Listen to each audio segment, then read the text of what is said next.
बहुत दिन से रेगुलर क्यूरीज आ रही थी टीआरसी को लेके कि भैया ये टीआरसी क्या है, इसका प्रोसेस क्या है। अगर टू बी ऑनेस्ट आंसर दूँ ना, इसके जितना हवा बनाया गया वैसी ये कोई चीज़ है नहीं। तो बाकी इसमें जो भी तिकड़मबाजी चल रही है कि भैया ऐसा वैसा, ऐसा भी कोई सीन है नहीं। तो इसमें कोई तिकड़म है नहीं कि आपको ऐसा कुछ स्पेसिफिक करना है, कुछ अलग से हटके करना है। तो जब इस पर बहस छिड़ी गई है तो how can I far from this. तो welcome to my brand new blog. I am Roshan, a 5th year medical student in Russia. So let's get started. तो वीडियो स्टार्ट करने से पहले एक बहुत इंपॉर्टेंट चीज़ है जो मैं आपको बता देता हूँ कि टीआरसी के लिए ना किसी भी भैया दीदी कंसल्टेंट की कोई ज़रूरत नहीं पड़ती है। सिंपल सा है, टीआरसी जो आपको बना के देती है वो ना कोई यूनिवर्सिटी होती है, ना कोई एजेंट होता है, ना कोई भैया होता है, ना कोई दीदी होता है। टीआरसी आपको जो बना के देती है वो होती है इमिग्रेशन सेंटर।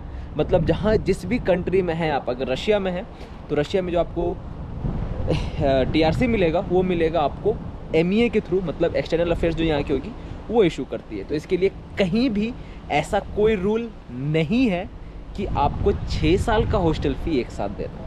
अब जो ये बोल रहे हैं, क्यों बोल रहे हैं, उसमें उनका क्या फ़ायदा वो भगवान जाने, और उनका ये कौन सा चेहरा है ये भी वो जाने, either double face, triple face, चौथा face.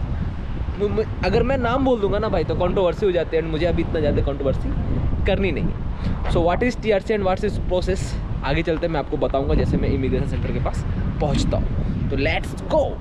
Okay, so right now I am in the front of the immigration office. मतलब जो समारा का इमिग्रेशन ऑफिस है मैं उसके सामने खड़ा हूँ, एंड ये रहा वो ऑफिस, वो जो ब्लू वाला देख रहे हो आप वो इमिग्रेशन ऑफिस है। तो बेसिकली बात इतनी सी है, जो टीआरसी होता है उसका जो फुल फॉर्म है वो टेम्प्ररी रेजिडेंस सर्टिफिकेट। इसके खुद में इतना कैलिवर है कि अपनी चीज़ों को डिफाइन कर सकता है कि ये क्या है। बट स्टिल अगर आपको अभी भी समझ में नहीं आया है तो अगर आप रशिया आते हो और आपके पास टीआरसी नहीं है तो आपको हर ईयर, मतलब हर साल, जब 1 साल का जब टेन्योर पूरा होता है उसके बाद आपको यहाँ पे वीज़ा रिन्यू करवाना पड़ता है। वीज़ा रिन्यू करवाने में और मेडिकल मिलाते हुए आपको 20 से 25,000 के बीच का खर्चा आता है। खर्चा तो चलो फिर भी ठीक है, जब आप अपना वीज़ा अपग्रेडेशन करवाते हो तो उसमें एक आपकी मेडिकल टेस्ट होती है।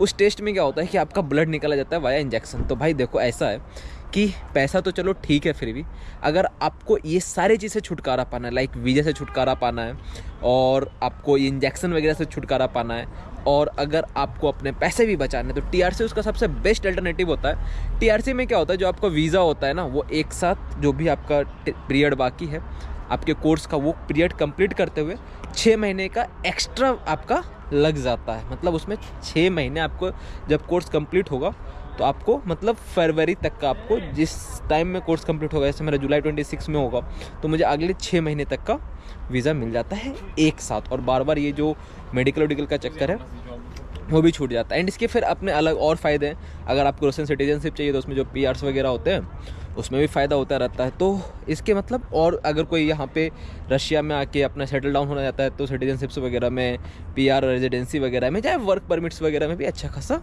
उसका फ़ायदा होता है। तो टीआरसी के लिए डॉक्यूमेंट क्या चाहिए वो भी मैं आपको सिंपल सा बता देता हूँ। सबसे पहला चीज़ है एंड सबसे इंपॉर्टेंट चीज़ है आपका PCC, police clearance certificate, which is issued by the Indian government, Indian MEA के थ्रू होगा।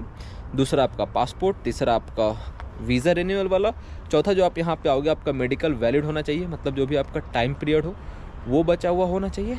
और ये सब के बाद आपके 4 फोटो लगते हैं, 1 सर्टिफिकेट फ्रॉम द यूनिवर्सिटी कि आप उस यूनिवर्सिटी के स्टूडेंट हो। तो ये सारे डॉक्यूमेंट्स आपके नीड होते हैं फाइलिंग के दौरान जब आप अपना टीआरसी बनवाने आते हो। So what is PCC?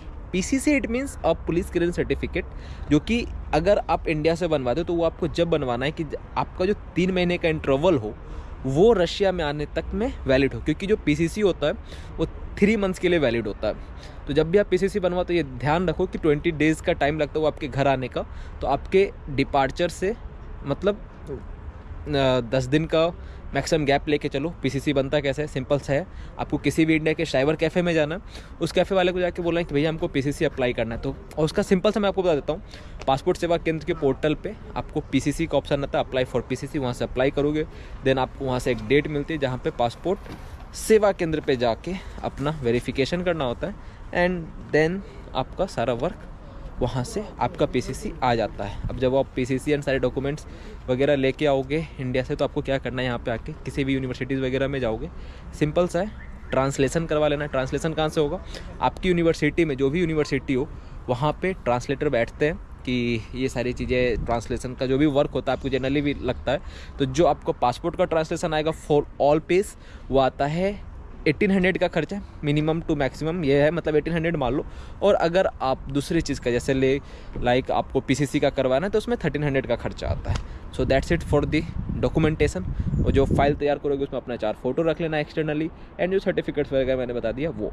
उसके बाद आप इमिग्रेशन ऑफिस आओगे एंड देन आपका यहाँ पे वेरिफिकेशन वर्क होता है। तो भाई सिंपल है, चलते अंदर दिखाते हैं कि वेरिफिकेशन वर्क का क्या क्या रूल्स है, कैसे कैसे चीज़ें लगती है एंड क्या क्या चीज़ें लगती है। तो भाई देखो, ये सारी चीज़ें मुझे नहीं लगता है कि तुमको किसी भी भैया दीदी एजेंट या कंसल्टेंट की ज़रूरत पड़नी चाहिए। That's it, this is as simple as. तो अपन अंदर चलते हैं, दिखाते हैं कि क्या क्या प्रोसेस होता है, क्या क्या डॉक्यूमेंटेशन रिकॉर्ड होता है। तो लेट्स गो। तो डॉक्यूमेंटेशन में एक बहुत इंपॉर्टेंट चीज़ छूट गया था, वो है आपका एपोस्टाइलाइजेशन। तो जो आप पीसीसी इंडिया से बनवा के आओगे उसको आपको एपोस्टाइल करवाना है। एपोस्टाइल कहाँ पे होता है? किसी भी डिस्ट्रिक्ट या हाई कोर्ट चले जाना, वहाँ पे किसी भी लॉयर को बोल देना, वो एपोस्टाइल कर देता है। इट डिपेंड्स वो कितना चार्ज करता है, बट जो जनरल चार्ज है वो 5000 से 100 लगता है। एंड देन आप जब यहाँ पे आओगे तो आपको आगे मॉस्को जाने की ज़रूरत नहीं पड़ती है।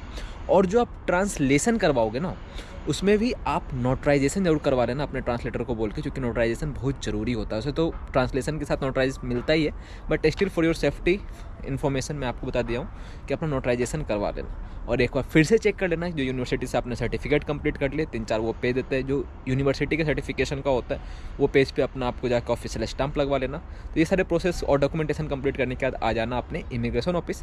फिर मैं आपको दिखाता हूँ फर्दर के आगे प्रोसेसेस। So let's go.